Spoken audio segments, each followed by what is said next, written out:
اتفضل، انتوا الخدمه عندكم غاليه جدا. ما انت طلباتك كتير وانا ما اتكلمتش. اتفضل بيبسي يا فندم.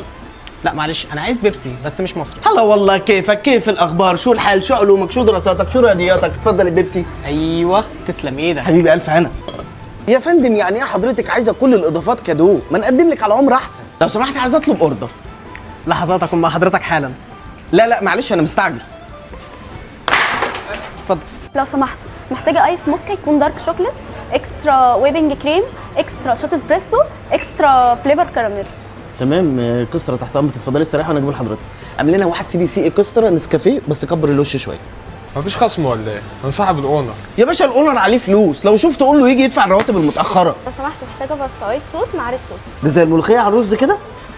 لو سمحت عايز تشيكن جريل مشوي على الفحم. لا حضرتك اللي جوه ده شيف مش اي. في مولتن كيك. موجود يا فندم. طيب في تشيز كيك.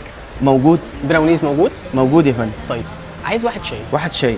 حضرتك كنت جاي تطمن على الحلويات؟ لو سمحت معلش ممكن نطفي الاغاني خالص؟ حضرتك هتغني انت يعني ولا ايه؟ لو سمحت ممكن فلفل.